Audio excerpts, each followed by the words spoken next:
Hello everyone, welcome to Saroj Mishra YouTube channel में। YouTube channel पर आप सभी का बहुत बहुत स्वागत है।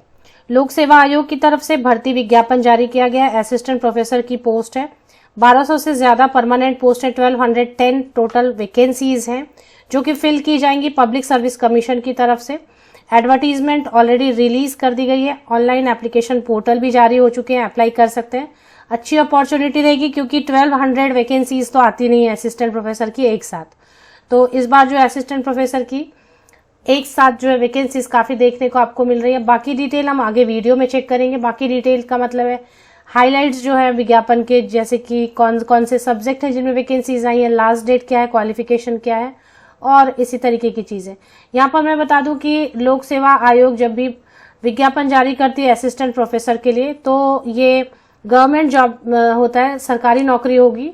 सरकारी कॉलेजेस में प्लेसमेंट पोस्टिंग की जाएगी। और ये जो विज्ञापन जारी हुआ है इसमें अगर आप बाहरी राज्य के भी कैंडिडेट हैं, एलिजिबिलिटी क्राइटेरिया अगर आपके पास है, आप एलिजिबल हैं अप्लाई करने के लिए, तो बाहरी राज्यों से भी कैंडिडेट अप्लाई कर सकते हैं। मतलब अदर स्टेट से कैंडिडेट यहाँ पर अलाउड है एप्लीकेशन करने के लिए। जनरल कैटेगरी में एप्लीकेशन आवेदन स्वीकार किए जाएंगे। तो बाकी डिटेल आगे वीडियो में चेक कर लेते हैं। तो फिलहाल हम आ चुके हैं ऑफिशियल वेबसाइट पर। जो रिक्रूटमेंट सेक्शन है वही पेज ओपन किया हुआ है मैंने। अब इसमें आप देखेंगे 38 दिसंबर से ऑलरेडी शुरू हो चुकी है ऑनलाइन एप्लीकेशन और 15 दिसंबर तक एंड होगी। इसमें कंफ्यूज नहीं होना है। एक्चुअली पहले ये विज्ञापन जारी किए गए थे और फिर से इसको रीओपन किया गया है। पहले कभी 2022 में ही ये विज्ञापन जारी किए गए थे। कुछ कोर्ट केस वगैरह हो जाता है या कुछ इस तरीके की प्रॉब्लम हो जाती है जिसकी वजह से फिर से इसको बंद कर दिया गया और रीओपन किया गया है, जिसमें कि 30 नवंबर से ऑलरेडी ऑनलाइन एप्लीकेशन 38 नवंबर से स्टार्ट हो चुकी है और 15 दिसंबर तक आप ऑनलाइन अप्लाई कर सकेंगे। तो यहाँ पर जब आप एडवर्टीजमेंट देखेंगे तो इसमें सब ओल्ड डेट आपको नजर आएगी क्योंकि ये विज्ञापन पुराना है और इसको रीओपन किया गया है। कई बार आपने सुना होगा कि एडवर्टीजमेंट विड्रॉ कर लिया गया या फिर रीओपन किया गया। तो 2022 की जो एडवर्टीजमेंट है उसको 2023 दिसंबर में रीओपन कर दिया गया है। तो अब सब्जेक्ट की डिटेल, तो इसको देख के कंफ्यूज नहीं होना है क्योंकि विज्ञापन में आपको सारी पुरानी डेट मिलेगी, लेकिन इसको रीओपन हुआ है इसलिए सब अभी फिर से अप्लाई कर सकते हैं जो इंटरेस्टेड है। तो जो सब्जेक्ट हैं जिनमें वैकेंसीज है वो मैं आपको बता दूं, हिस्ट्री में वैकेंसीज है, होम साइंस में वैकेंसीज है। इसके अलावा ज्यादा नहीं, 8 सब्जेक्ट है लेकिन 8 अलग अलग सब्जेक्ट हैं जिनमें वैकेंसीज है, जिनमें हिस्ट्री है सॉरी हिस्ट्री के बाद एक मैंने आपको बताया होम साइंस है, वनस्पति शास्त्र है, वनस्पति शास्त्र में भी वैकेंसी है जिसको कि आप लोग बॉटनी बोलते हैं। इसके अलावा और नीचे भी देख लेते हैं स्क्रॉल करके, मैथमेटिक्स में वैकेंसीज हैं, संस्कृत में वैकेंसीज हैं। तो संस्कृत वाले कैंडिडेट्स के लिए अच्छी खबर है, संस्कृत में वैकेंसीज देखने को नहीं मिलती, यहाँ पर है। और लाइब्रेरियन के लिए भी वैकेंसीज काफी सारी है, ग्रंथपाल मीन्स लाइब्रेरियन। स्पोर्ट्स टीचर के लिए भी है, अधिकारी ऑफिसर बुला रहे हैं क्योंकि असिस्टेंट प्रोफेसर है तो स्पोर्ट्स के लिए ऑफिसर रैंक पे होगी। और सबके लिए पोर्टल ओपन हो गई है। वाणिज्य के लिए, कॉमर्स के लिए भी वैकेंसीज हैं और इंग्लिश के लिए वैकेंसीज हैं। तो टोटल जो है टोटल अगर आप देखेंगे तो 8 सब्जेक्ट मेन सब्जेक्ट्स हैं जिनमें कि इंग्लिश, कॉमर्स, मैथमेटिक्स था और इसके अलावा फिर होम साइंस था, हिस्ट्री था, ऐसा कुछ थे ना। तो इसके लिए मेन चीजें में एक एडवर्टी हिंदी भी है ना, हिंदी के लिए भी है।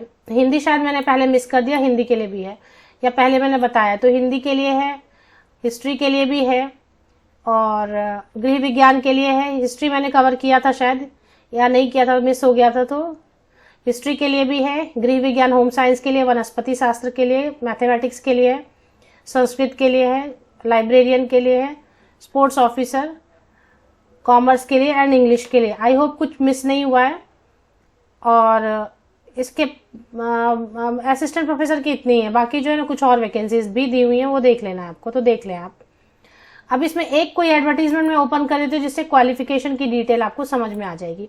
तो क्वालिफिकेशन में क्या बोल रहे हैं कि रिलेटेड सब्जेक्ट में पोस्ट ग्रेजुएशन होना चाहिए, जैसे आर्ट्स, कॉमर्स, मानविकी, law, social science, science, languages, इन सब में से किसी भी सब्जेक्ट में आप अप्लाई कर रहे हैं असिस्टेंट प्रोफेसर के लिए तो 55% मार्क्स तो मिनिमम होना चाहिए। तो 55% मार्क्स के साथ में आपने मास्टर डिग्री रिलेटेड सब्जेक्ट में पास किया, साथ ही साथ नेट पास किया है या फिर अगर साइंस सब्जेक्ट है तो आपने CSIR नेट पास किया है, या फिर क्योंकि ये वैकेंसी मध्य प्रदेश से तो MP सेट किया तो भी चलेगा। अगर सेट किया है तो सिर्फ MP सेट चलेगा। दूसरे राज्यों से अगर आपने सेट किया हुआ है तो वो यहाँ पर तो नहीं चलेगा, क्योंकि सेट का तो यही खास विशेषता यही है कि जिस स्टेट से आप, जिस राज्य से आप सेट क्वालिफाई करते हैं सिर्फ उसमें ही एलिजिबल होते हैं अप्लाई करने के लिए, तो MP सेट चलेगा। तो ये है इसमें पुरानी एडवर्टीजमेंट के हिसाब से जो दिखाई दे रहा है। और आयु की गणना वगैरह के लिए एक बार लिंक देखते हैं, अप्लाई करने की लिंक एक बार ट्राई करते हैं। सपोज इसमें दिया है कि अप्लाई करें, तो देखते हैं कैसा दिख रहा है। एप्लीकेशन फॉर्म यहाँ पे दिया हुआ है, तो इसको देख लेते हैं। इसमें क्या क्या लिखा है, अभ्यर्थी की घोषणा। मैं घोषणा करती हूँ कि मैंने विज्ञापन पढ़ लिया अच्छे तरीके से। और आयु की गणना जो है ना 1 जनवरी 2023 से करेंगे। 40 ईयर्स एंड बिलो वाले कैंडिडेट अप्लाई कर सकते हैं। 40 वर्ष और उससे कम उम्र के कैंडिडेट अप्लाई कर सकते हैं। 1 जनवरी 2023 को बेस लेके एज कैलकुलेशन करनी है। और इसमें ये चीज भी लिखी हुई थी कि जो बाहरी राज्य के कैंडिडेट हैं उनको आरक्षण नहीं मिलेगा। यहाँ पे देखें, यहाँ पे क्या लिखा है, अनुसूचित जाति, अनुसूचित जनजाति, अन्य पिछड़ा वर्ग, महिला, दिव्यांगजन हेतु आरक्षित पद केवल मध्य प्रदेश के मूल निवासी को ही मिलेगा। अन्य प्रदेशों के मूल निवासी ऐसे अभ्यर्थी अन्य आरक्षित पदों हेतु विचारित किए जाएंगे। मतलब अन्य प्रदेश के आप कर सकते हैं अप्लाई, फिर भी एडवर्टीजमेंट पढ़ लें, लेकिन अनारक्षित जनरल कैटेगरी में कर सकते हैं। यहाँ पे फिर से लिखा है, मध्य प्रदेश के बाहर के अनुसूचित जाति, अनुसूचित जनजाति, अन्य पिछड़ा वर्ग अपना अनारक्षित वर्ग अपना अनरिजर्व्ड जनरल या अनारक्षित लिखे। तो मतलब आप अप्लाई कर सकते हैं अगर MP से बाहर के हैं। सिंपल है, अगर रिलेटेड सब्जेक्ट में 55% या अबव मार्क्स के साथ में PG है, प्लस नेट है, या फिर CSIR नेट है, या फिर MP सेट है, तो आप अप्लाई कर सकते हैं। 40 ईयर्स एंड बिलो वाले कैंडिडेट अप्लाई कर सकते हैं। 65 ईयर्स तक जो रहेगा ना, रिटायरमेंट एज 65 ईयर्स रहेगी। 65 साल में आपको रिटायरमेंट मिल जाएगी यहाँ पर। इसी तरीके मेन चीजें कुछ कुछ लिखी हुई हैं। लिखित एग्जाम होगा, रिटन एग्जाम होगा। यहाँ पर एक चीज होती है कि बहुत बार होता है ना, जब आप अप्लाई करते हैं, जैसे दिल्ली यूनिवर्सिटी में कॉलेज में वैकेंसीज आती है, वहां आप अप्लाई करते हैं तो वहां एकेडमिक क्वालिफिकेशन के बेसिस पे मेरिट लिस्ट बन जाता है। एकेडमिक आपका क्या है उस पर मेरिट लिस्ट बनेगा। बट यहाँ पर लोक सेवा आयोग भर्ती में यही है कि आपको रिटन एग्जाम क्वालिफाई करना पड़ेगा। अगर रिटन में आप कर सकते हैं क्वालिफाई तो फिर आपको यहाँ पे सिलेक्शन हो जाती है। इसके बाद इंटरव्यू रहेगा, और इंटरव्यू होने के बाद फिर जो है डॉक्यूमेंट वेरिफिकेशन और सिलेक्शन। तो 3 स्टेप रहेंगे। रिटन टेस्ट रहेगा, रिटन टेस्ट वगैरह का सिलेबस वगैरह अपलोड कर देंगे वो। तो ये सारी चीजें, फीस बहुत ज्यादा नहीं होगी, कहीं पर होगा क्योंकि शुद्ध हिंदी में लिखा है तो फिर ढूंढना भी मुश्किल रहता है। तो ये रहेगा। और एज के लिए एक बार देख लें आप, जो MP के जो कैंडिडेट रहेंगे उनको एज में रिलैक्सेशन मिलेगी, उनको परसेंटेज में भी हो सकता है रिलैक्सेशन मिले। तो वो सब चीजें जो है ना आप चेक कर लें। एडवर्टीजमेंट में अलग अलग सब्जेक्ट के लिए अलग अलग एडवर्टीजमेंट दी हुई है, बनी हुई है। तो मैं आपको लिंक, मेन लिंक जो है मध्य प्रदेश लोक सेवा आयोग की मेन लिंक शेयर कर देती हूँ। वीडियो के डिस्क्रिप्शन बॉक्स को नीचे तक चेक कर लें। काफी कम चीजें ही मैं बता पाई क्योंकि एडवर्टीजमेंट ओल्ड एडवर्टीजमेंट है, हिंदी में लिखा है, तो सर्च करना मुश्किल हो जाता है। इंग्लिश में सर्च ऑप्शन रहता है तो जल्दी जल्दी सर्च होता है। तो इस तरीके से परीक्षा शुल्क वगैरह कुछ ऐसा लिखा नहीं है। 50 रुपए त्रुटि, मतलब करेक्शन के लिए 50 रुपीज लगेगा, एडिटिंग के लिए बेस तो लिखा है। 10th में जो आपका नाम लिखा है, डेट ऑफ बर्थ लिखा है, वही आपको यूज करना है। मेन चीजें लिखी हुई, डेट इसका नहीं देखना है। एडवर्टीजमेंट पुरानी है, ओल्ड एडवर्टीजमेंट है, उसको रीओपन किया इसलिए डेट नहीं देखना है इसकी।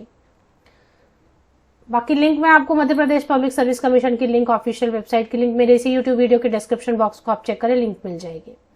कुछ क्वेश्चन अगर आप पूछना चाहते हैं तो आप पूछें, अगर मैंने कुछ नहीं बताया तो फिर से फ्रेश वीडियो इसके लिए बना दी जाएगी।